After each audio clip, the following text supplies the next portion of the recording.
Hello and welcome to the October Crane Research Forum. Thank you so much for joining us today. We are glad that you're here. My name is Dr. Rebecca Dorr. I'm the Director of Research here at the Crane Center for Early Childhood Research and Policy. My colleague Kathy is going to be monitoring our chat box today, and we'll be adding some housekeeping items there. These monthly forums feature research on emerging or key topics that really impact the field of early child care and education. And today, I'm very pleased to welcome Dr. Dwight Irvin. Dr. Irvin is an associate professor in the Anita Zucker Center for Excellence in Early Childhood Studies at the University of Florida. He's a leading expert whose research focuses on using advanced measurement tools to better understand the language environments of young children in school, at home, and in the community. His work specifically focuses on children who are at risk for or who have disabilities. Dr. Irvin's research helps identify ways to improve children's developmental outcomes through finding new and innovative ways to support language skills across settings, including at the individual level and group level interventions. Today, Dr. Irvin will discuss his pilot research that focuses on using sensing tools to capture the talk of children, their peers, and adults in both classroom and community settings. I'm very much looking forward to this presentation and discussion. And with that, I will turn it over to you, Dr. Irvin. Great. Okay. Well, thanks, Rebecca. I'm happy to be here today. Okay. So let's see here. Let me just get this set up so I can see everything. Okay. So like Rebecca said, I'll be discussing some of the pilot work I've done, I guess, over the past 10 years. But just to give you a little bit of background here about how this came about. So when I was a graduate student at UNC, I worked on a project where we were examining comprehensive treatment models for young children with autism. And as a part of that project, we were using the Lena in preschool classrooms. And the Lena, for those of you who aren't familiar with it, is a speech recognition tool that children wear. Adults can wear it too, but they wear it on their shirt. And what it does is it captures adult words, child vocalizations, peer vocalizations, and adult-child turns. So I got really interested in that tool, and we were using it to, like I said, to use it to look at kind of adult talk in these classrooms. And I also did a lot of video coding of children in context in the classroom. So what activity areas they were in, who they were talking to, overall engagement, those type of things. And when I finished up, I knew I took a postdoc at Juniper Gardens Children's Project at the University of Kansas, and I knew I wanted to do something more with the Lena. And I really had hoped that this something would be like, if we can capture the talk using this tool, this objective tool, is there a way to get at some of this other information that we get through video coding that I spent a couple years doing there. So that was really kind of what I wanted to do when I started my postdoc, but I didn't know how to do it. So I had my mentor at Juniper Gardens was Charlie Greenwood, and I also was having conversations with Steve Warren. And both these folks are great people to talk to about, how to kind of go about capturing data and measuring interactions. So I took a couple ideas to Steve, and I don't remember what all of them were, but one of them was adding the idea of location to Lena data. So that seemed to be what he was really interested in. So then it was up to me to figure out how to do that. And at first I thought it was just GPS. So we'd use GPS that would tell us about where kids and teachers were in the classroom. But it turns out that GPS doesn't work indoors, and you get some kind of wonky estimates. So I ended up doing a lot of research and contacting folks to figure out how to make this work. And I was pointed to an indoor location system, which I'll talk about more, called UBaSense. And conceptually, you can think about it just like GPS. It just works for indoor environments. So we did some pilot testing with Ubasense and Lena at Kansas. And we started to figure out a way to basically get the talk and the location data together. So in doing so, we can start to see where children are having interactions and with teachers and peers and talk, and where this is happening, whether it be in pretend play versus art. So we piloted that work. I scaled that work up at the University of Kentucky. We took on several other preschool classrooms and infant toddler classrooms. And then more recently, I've been working with Laura Justice at the Ohio State University, and we have been taking tools, speech kind of location tools, but really to get at when children are in proximity to peers and looking at their kind of social networks and how those social networks impact their language outcomes using some different tools. So that's kind of how I got to the place that I am today. So let's just get into it. Let's see, I need to go forward. Okay, so what is the problem? The problem is with the tools that often get used. We have direct observation tools to get at talk and interactions in the classroom. So these tools are good at doing that, but they require humans, they require training, they require reliability checks, they have to be when drift happens, there has to be retraining. So they're resource intensive.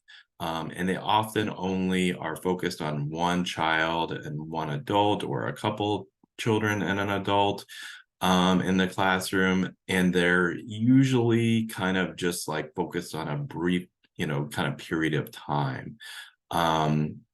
So that's, those are some of the limitations of direct observation tools. We have global quality measures that kind of give us like an overall view of the interactions that are happening in the classroom, but they're not child specific. So we don't know what children's individual experiences are in the classroom space. So, if we're really going to understand what children are kind of like experiencing day to day, and have have tools that allow us to do something about it, we need something a little better.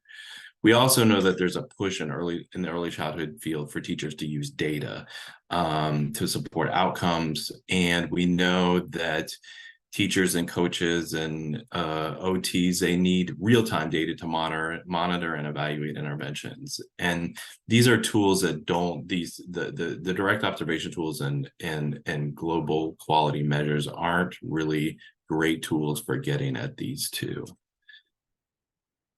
Okay, so my line of work, which was kind of already mentioned, is focused on advancing measurement and technology to better understand children's language environments across the home, the school, and the community. And I'm also quite interested in how we support talk in these settings in ways that improve children's language and learning outcomes.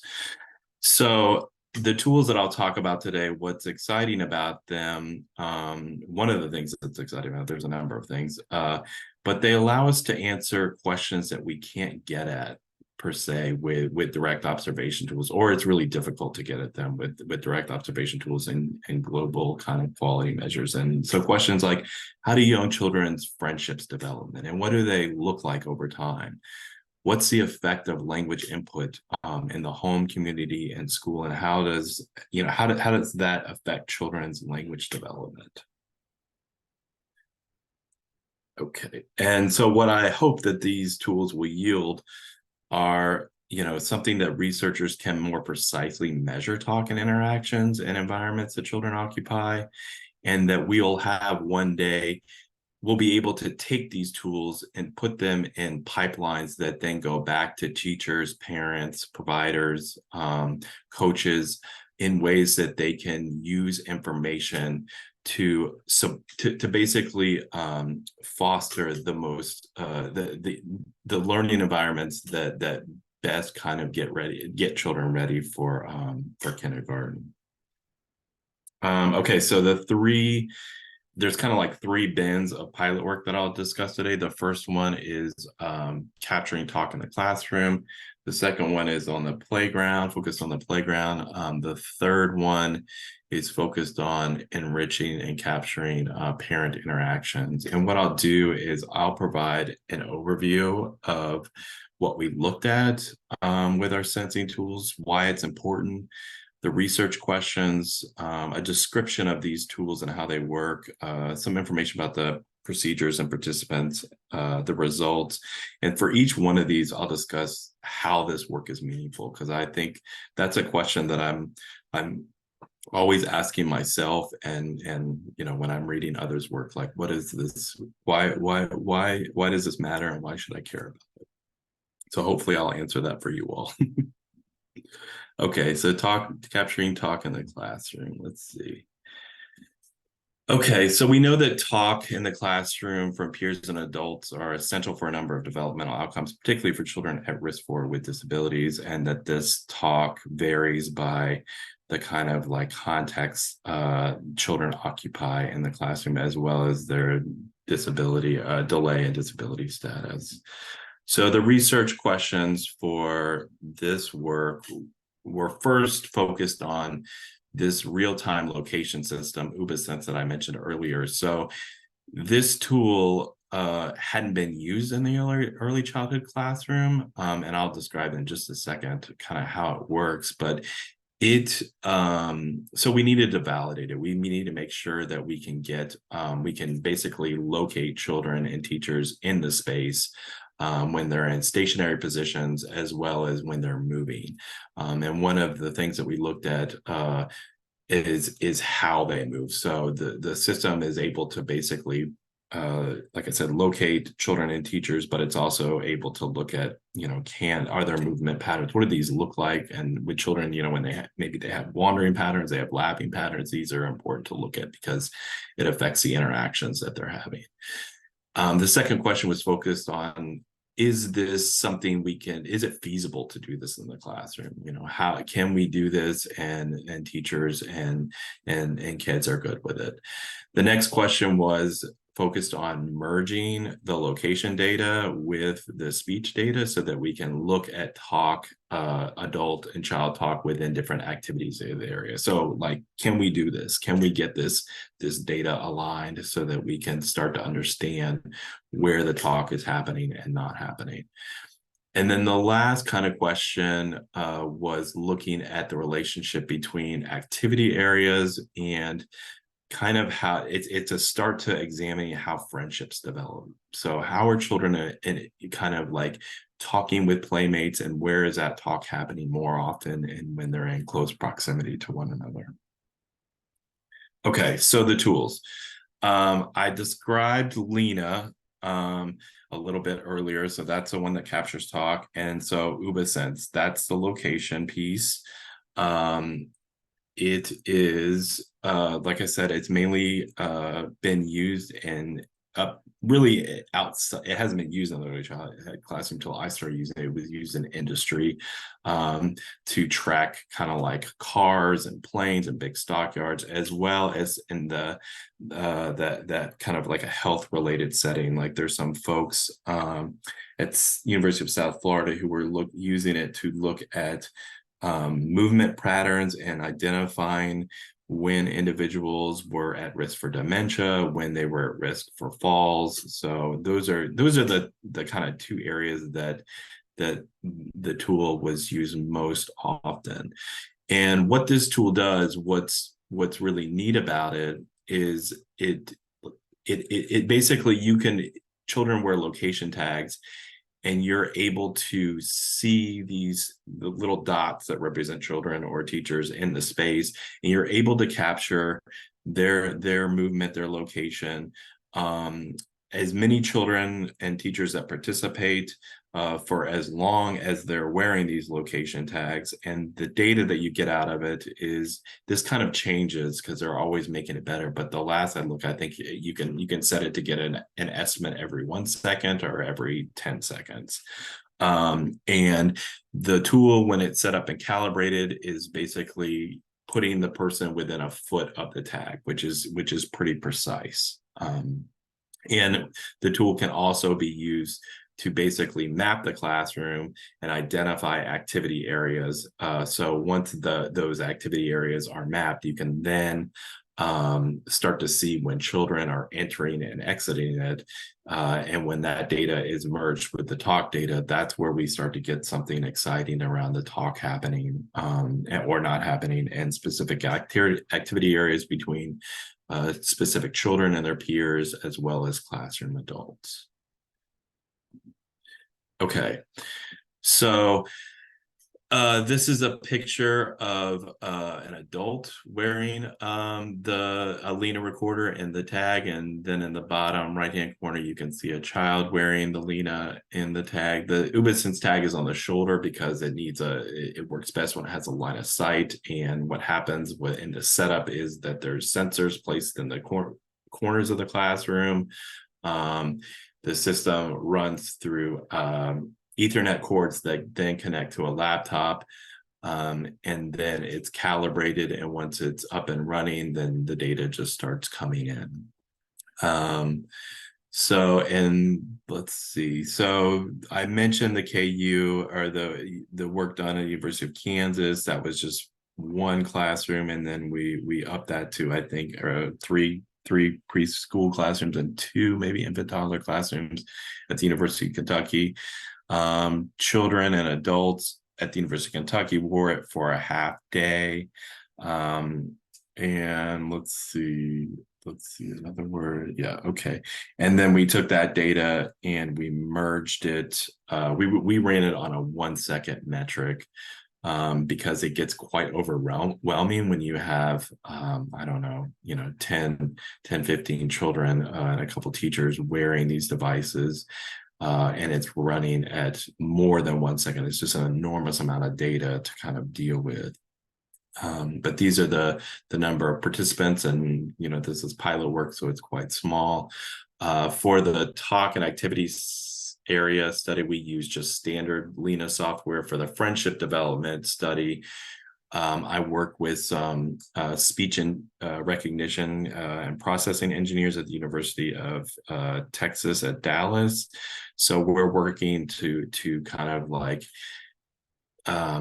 get better estimates of talk in the classroom and kind of go above and beyond where the standard kind of Lena software gets us, which I'll talk about later. But some of that is starting to look at the quality of talk as opposed to just the quantity of talk. Okay.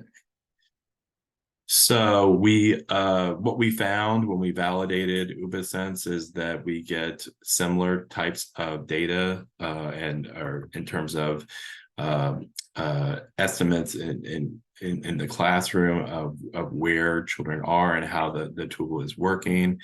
We didn't have any complaints from teachers or children. It was all relatively easy and feasible for folks to just wear the devices. We came in there, we helped everybody get them on, and then we helped them get it off. For the study looking at activity areas, what we found is that and probably not surprising, the amount of talk, peer and adult talk differed for our target child, and he heard more talk in art and the entryway, and there was low amounts of talk in music. For the friendship study, we found that blocks facilitated more kind of talk when this child was next to his peers, and you can see this visual. This is something that we're kind of at this stage, we're still at like collecting the information descriptively and understanding some of these environments, but this is something that we would hope to one day provide to teachers, kind of like a quick way to see where more words are happening, or less words, and this represents the adult words that this particular child heard, so that they have some way to see, okay, well, where is this happening, and what are maybe some ways that we could facilitate some more talk in this particular classroom space. Okay, so like I mentioned earlier, kind of why does this work matter? To me, this work matters because I think it's the way forward in terms of understanding children's individual experiences in the class.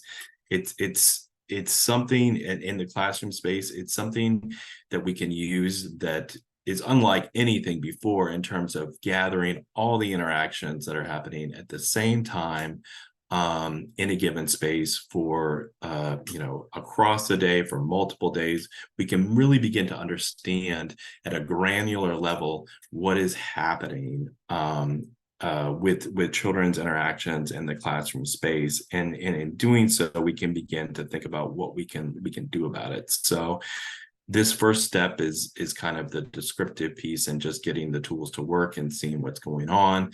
The next phase is hopefully creating a pipeline to send this information back to teachers so that they can then start to make decisions about the data. The end goal and the vision of this is for it to one day be something that teachers can use on their own. So the tools that I'm using, particular I'll mention UbaSense is somewhat complex to set up, and you have to have there's some training that's required.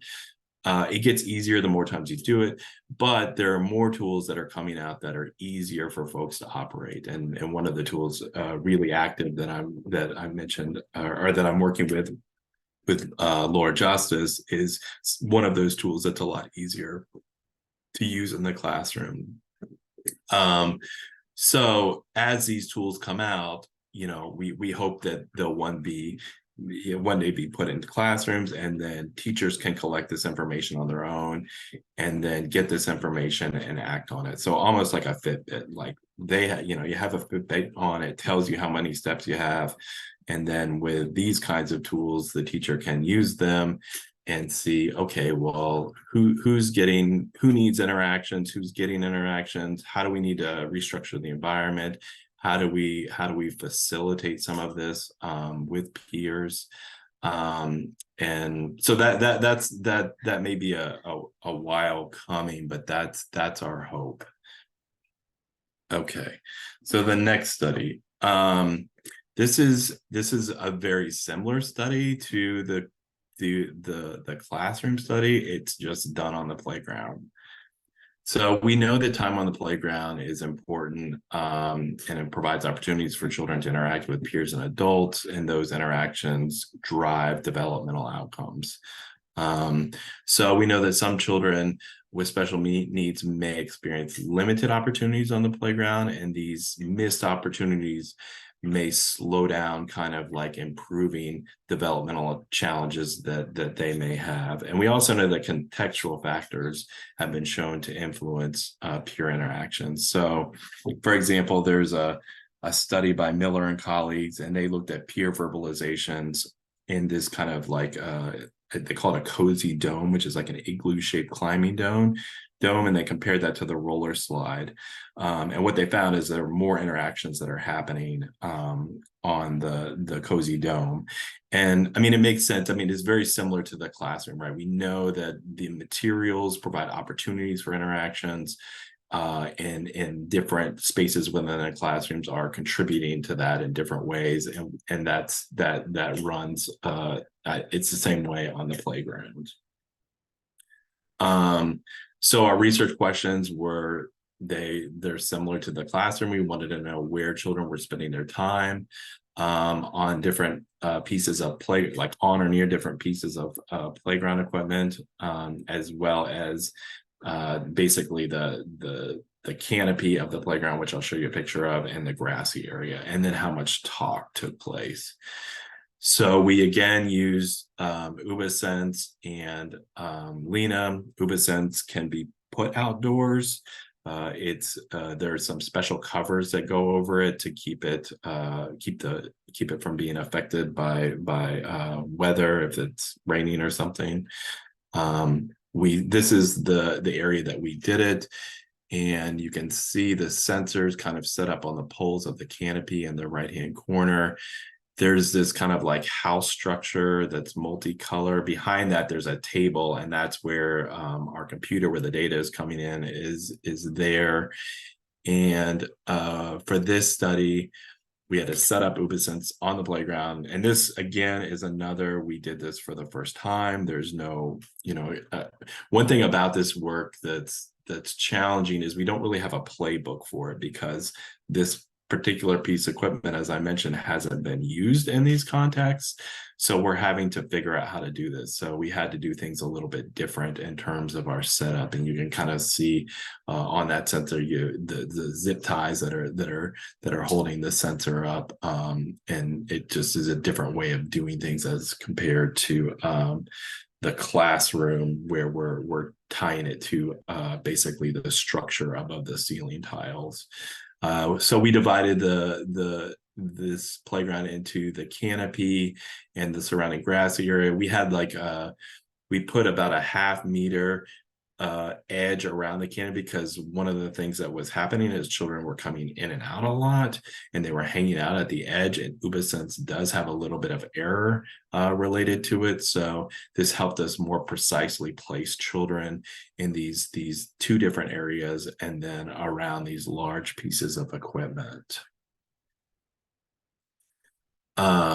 So educators were told to go about their normal day. Children, again, wore lean and UbiSense tags. These were toddlers. We had 8 children with typical development and 3 with special needs. Our results, we found that children spent most of the time under the canopy area. It was kind of warm on this day, so that could also have something to do with it. And 10 minutes on the grassy area, and just 2 minutes on the edge. We found that children with special needs spent more time on the grassy area. And then under the canopy, we found that children spent the most time near the hippo, and the least amount of time on or near the oval. We also found that children with special needs experienced more talk from peers and adults in the canopy area and grassy area than those with typical development. And we found that children heard the most talk near the hippo and whimsical tree, and those with typical development, it was the oval and whimsical tree. So we see some overlap, and there's some differences where talk is happening between peers and adults. So going back to this question of why does this matter? It's similar in some ways to the classroom. We have, in taking a direct observational approach to understanding the interactions that are happening in the playground is somewhat difficult, because you have children moving around an even bigger space in most cases than the classroom. And you're having to kind of observe them with also not kind of like interrupting the interactions that they're having with peers. And if we mic them up, then we need to code the data. We need to make sure it's reliable. Again, we have to ensure that we don't have drift. And it's not something that we can really do. It's not a real-time kind of approach. So what these tools are allowing us to do is to get at all the interactions that are happening on the playground between children, their peers, and classroom adults, and begin to do it in a an objective way and in a real-time way that could allow us to better support interactions and learning and engagement in materials on the playground. So it's, and I guess the other thing that I think about with this tool and using it on the playground is kind of like, how do we go about designing a playground that really supports participation? I know that, a lot of times these things are just set up and and then, whether they actually support children's engagement or don't support children's engagement, or whether they actually are inclusive or not inclusive, are questions that, we sometimes don't have great answers to. And I think that these tools can help us better understand that. And they can also help us understand interventions that are happening on the playground and whether those are successful, both, in the end, but also watching the intervention as it goes to kind of see like, okay, well, do we need to make an adjustment? Who's responding? Who's not responding? Okay. So the last piece that I'll talk about is we're going to switch gears and move to community settings. And this I should mention, this comes out of work. I mean, since I was thinking initially that GPS was for the classroom and it didn't work out, then I was like, well, okay, well, where is GPS? How can I use GPS? So what I ended up doing was finding a GPS data logger and called QStars, and merging that with Lena, and we collected some pilot data, which I don't go into detail today, but I'm happy to send out the papers, where we look at where parent-child talk with children with and without autism is happening in different community locations. So the grocery store, McDonald's, wherever they go out to.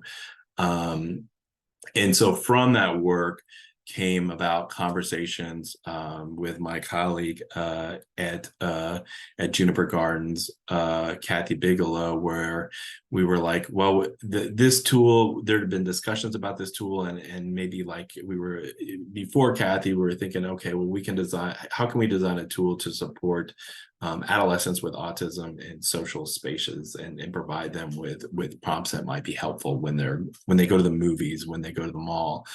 And there was a Bridging the Word Gap competition challenge that came up, and my colleague Kathy does a lot of work around supporting parents and children's language outcomes. So we decided to move that towards young children and parents, and how to support them in community contexts. So we ended up getting a little bit of funding for this challenge from HRSA to build out this tool, and it's called Talk Around Town, which I'll talk about it in just a minute. But just to give you kind of like the context for this is, we know that there's lots of opportunities within communities to foster developmental kind of like learning opportunities. And we know that when parents the use of language strategies in this setting can be a challenge. Community outings can sometimes be stressful, and parents, that thinking about like how do we set up opportunities for language learning may not be at the forefront. So we need tools to support parents in enriching the conversations with their children in everyday community settings. So the tool that we developed was called Talk Around Town, and basically what it is, it's a mobile application that uses Google and Apple Maps and a web application to provide real-time location prompts to parents to help them have high-quality interactions with their children in different community contexts. So how it works is that the parents choose the locations they want to receive tips on. We only are sending them information on places that they choose. This location goes in a dashboard, and we also have a parent version of this where they can pick the locations on their own. And then there's a perimeter that goes around the location, which you can kind of see in this left-hand picture of the dashboard. And whenever that parent enters the location, they get 3 tips with examples about how they can interact with their child. So it could be the grocery store, and it could be open-ended questions like, what would you like for dinner? It may be something like, do you want apples or grapes for lunch? So they're just quick tips that parents get automatically. These tips they're randomly kind of sent but they're contextualized to the context. So if they go to the grocery store, it's about the grocery store, but they're different tips each time to keep it fresh. We then collect data on where they went, their entry and exit time. We have a brief survey that's 3 questions that relates to how they did the app work? Did it help them engage with their child? Did they have more kinds of talk with their child? So they can fill this out, and then they can send us information about how it went when they were during their outing. And we also, again, to get at when we send them tips, do we see more talk over and above what they report? We use the Lena to collect data about the amount of adult talk, the amount of child talk, and adult child turns. Let's see. So our research questions, we did this with home visitors in Part C, as well as early Head Start, as well as parents in the community, and parents that were participating in this parents that were part of these organizations that are receiving services. And we wanted to know if community locations, where do parents want to receive talk? Do they find the tool accessible or acceptable? And do they find, is it feasible to combine this information we get from the app with Lena? And we collected usability testing with the providers, the early childhood service providers, and refined it based on their input. We did feasibility and acceptability parent testing with parents. And then we piloted the Lena with Talk Around Town with one early Head Start parent. So the tool was developed from the get-go with parents' input and provider input. I mean, that's really what happened here. And what we found is the providers rated the web application very usable in terms of their ability to help to put in locations and to get information about where parents are getting talk, or where parents are getting these messages, and then how they respond to it from the survey. We found that parents, the top 2 locations they picked were the general store and the grocery store. The least frequented settings were a relative's home and the clinic. Overall, parents said that the app helped them talk to their child, and that it increased the amount of time that they talked to their child. For the Lena results, we found that, and this is just descriptive information around it, the number of words that happened at the relative's home versus at the library. So it's kind of just showing that we can get this information in these locations around the talk, which is kind of the next step. I mean, I think of hopefully what will happen in the future is that we'll be able to get the talk directly from their cell phone and have them do recordings, which would make it quite a bit easier. We do have a single case design study that will start soon with Talk Around Town. So we'll be gathering some information about, does this, we'll be getting some information about whether this Talk Around Town is indeed supporting kind of talk and interactions in the community. So back to that question, is why does this work matter? I mean, you can kind of see the parallel here, I think, in both in the classroom and the home, and now in the community, which isn't even, to send observers in these spaces is resource intensive. It's even, I would say, even more difficult in the community, because having somebody go out and follow someone around and collect information about their interactions is not feasible in my eyes. And if they're doing recordings, again, it's the same thing. We have to code it. We got to train folks. We need to ensure the data is reliable.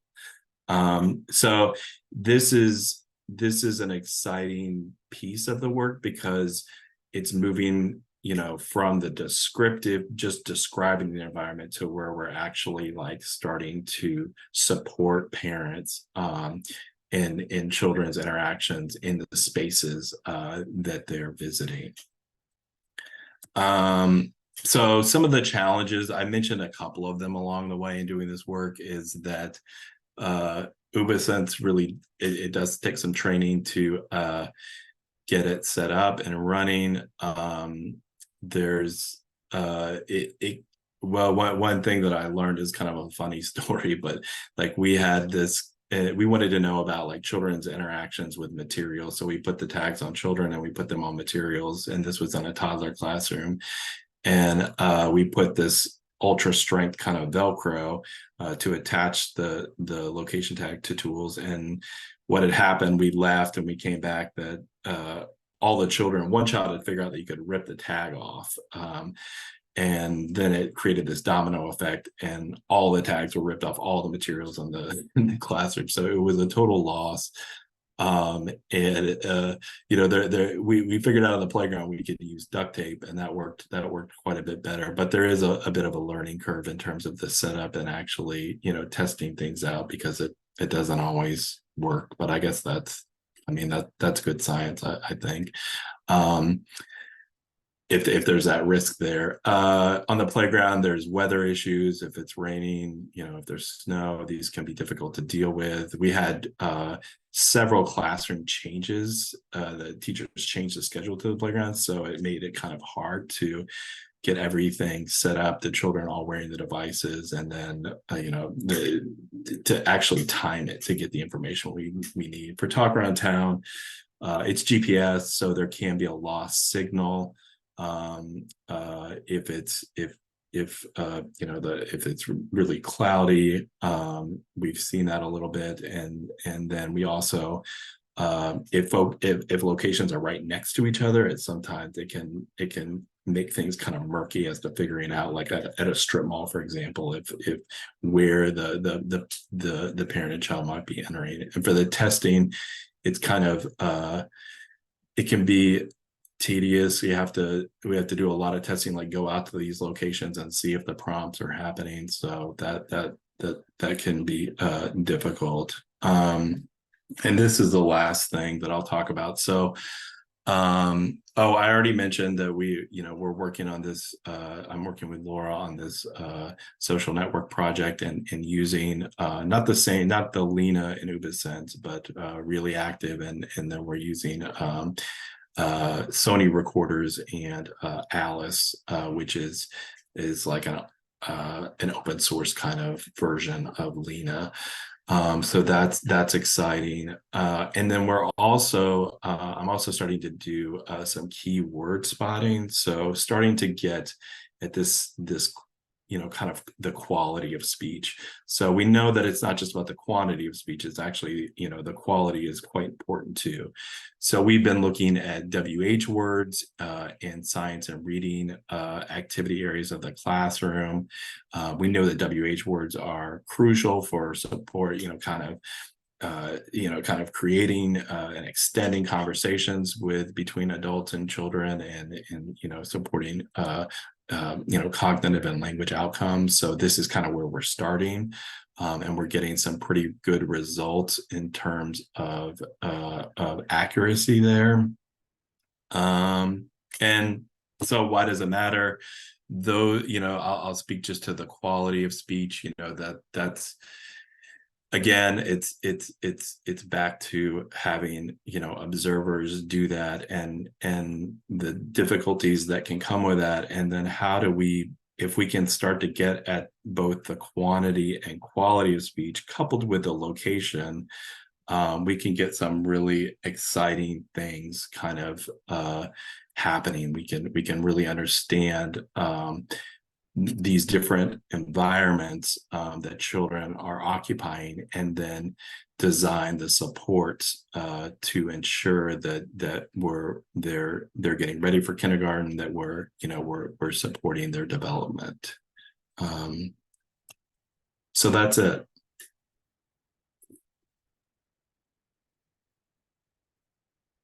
Wonderful. Thank you so much for that presentation. We are getting some questions in the question and answer box, but if you have more questions, please add them there, and we'll try to see if we can get them answered in the next few minutes that we have together. The first question I wanted to ask you, Dr. Irvin, is about feedback from teachers. So someone was asking about whether you've collected any feedback from teachers about what specific info from these systems would be most helpful to include when you're providing that feedback. Yeah, I mean, teachers, the information sometimes, what we're providing them is kind of so new.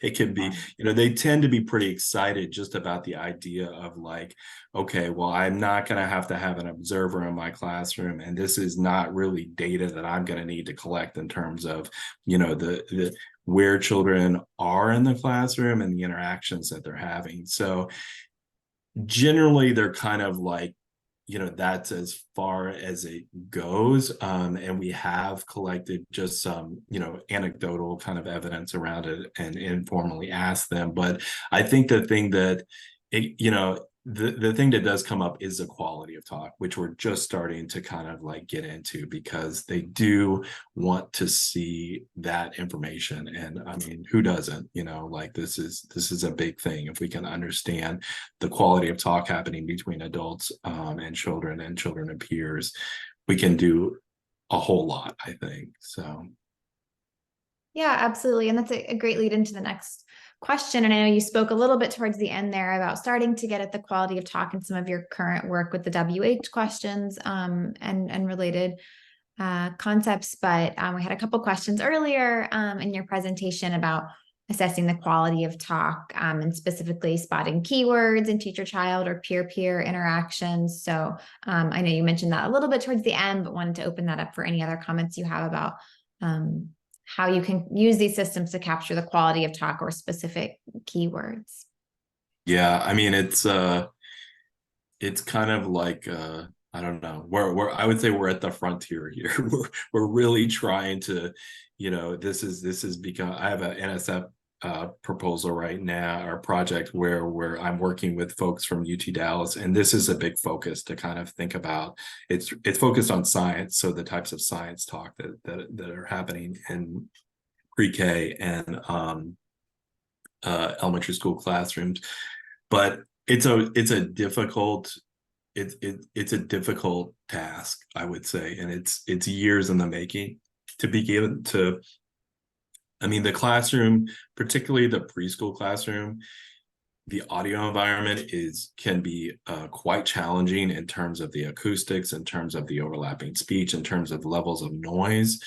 So those are things that we've been working hard to deal with, just to get, some like sense of word counts and vocalizations. And then my colleagues have really done a lot of this keyword and phrase spotting with populations and with adults and in more kind of like controlled environments. So this is something that we're working on, and we hope we'll continue to build out from this first step of just like getting these WH words. But we knew we had to start small, because it hasn't been done before and there's no tools out there to do this. But then to take that and hopefully, and we are getting, we're having some success here. And then to build that out and to start looking at other areas, like what kinds of social emotional talk are children getting? How does the quality of talk look during literacy activities? These are all areas that are of great interest. And it's really just a matter of, I think, kind of time and resources to figure this out, and collecting enough training data. Because I didn't really mention this, but these tools, the speech tools, really require a lot of training data for them to be able to work well. So, a lot of the work has been focused on collecting the data and then building out the algorithms to then pull keywords or adult words, but it does require a lot of initial training data, and that training data is even more when we start to talk about individual words or phrases. We just have to have a lot of those. Interesting. Yeah. So basically you're taking the Lena data that you have and sort of building these other systems and algorithms on top of it to identify specific Yeah. words, right? That's right. These are all systems that are Yeah. outside of the traditional Lena software. Yeah. And the John, my colleague at UT Dallas, a lot of it had come about, like he's done work with the Air Force, and they've used these and also with some of the Apollo recordings. And so they've used I'm extremely lucky to have him as a colleague because he has an interest in early childhood development and supporting teachers and families. So basically we're kind of taking a lot of work that's been done and then kind of adjusting it and refining it for the early childhood space, which just has different challenges. Sure. Great. I'm going to get into some of the more specific and technical questions now. Sure. One was if you can repeat the name of the open access or low cost version of Lena, and what are the pros and cons of using this version for early pilot work when you may not have funding available for Lena devices? It's called Alice. I don't remember what the acronym is. It's automated something. I can't remember it at the moment, but there's some articles on it. With our use of it, it does require some tweaking. So you kind of need to have a colleague that's an engineer that knows how to kind of adjust it for the space that you're working in. So that's but it provides the same types of data that Lena does. So it's kind of, you don't have the Lena software, but you do need somebody who kind of knows how to work it and can tweak it. And I would say, my background is in early childhood education. I don't have there's no engineering background that I have. I've just found engineers to be the most helpful in terms of solving some of these problems. I mean, it's essential if you want to do this work to find people who have that expertise and have a passion for working in these spaces. And I've spent years trying to locate them, and I've been lucky enough to have them stick with me. But it does take it takes good engineers to move it forward, I think. Yeah, I'm sure. It looks like our colleague Logan Pelfrey popped that article that you mentioned, or one of them at least, in the chat for anyone who's interested. And Alice stands for Automatic Linguistic Unit Count Estimator. So thanks, Logan. I'm not great with the acronyms. There's so many of them. If you come up with a cute acronym, you don't need to remember what it stands for. We have a lot of those here.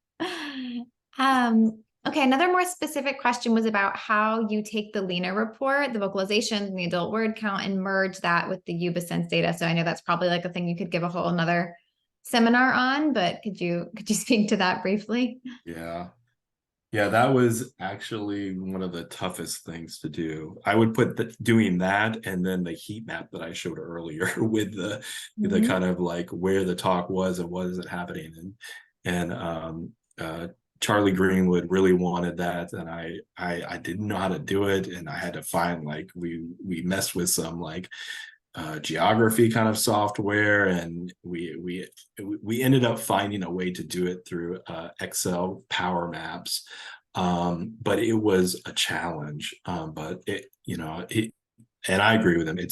We need good visuals to be able to provide, if we're going to provide this data back to folks, it needs to look good, and it needs to be something that they can really understand.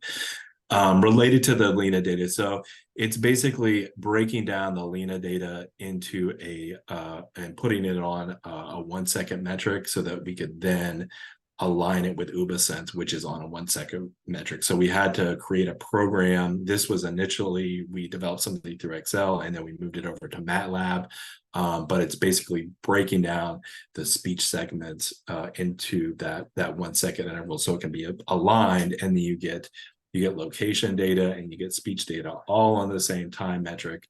And then we just build that out and move it into minutes, so that it's something more interpretable, and then pull a rate of word or rate of vocalization counts from it. So that's how we do it. And there's we developed this MATLAB kind of like program to help with that. And that's another engineering thing. And I had to find somebody to help help me figure that out, because it was not easy. Because if we don't have them on the same metric, then we can't make, we're getting talk that's not in the location, or location that's not in the talk, and the data is just not going to be right. So.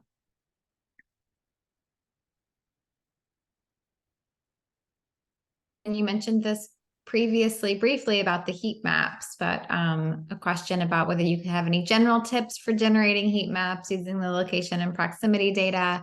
Could this be easily done with really active, not UbaSense data? I think it could. We haven't tried it with really active data, but it probably is possible. It just might look a little bit different. Yeah, because it's really active data is kind of giving you the proximity of individuals to other, rather than the specific coordinates, I think, if I'm remembering correctly. But that doesn't mean that you can't use, and I think it's still available, but power maps to put that information in there, map out the classroom, and then start putting those kinds of like illustrate those when children are within specific areas of the classroom and in close proximity. So the power maps is a great tool. It can be used for indoor and outdoor environments.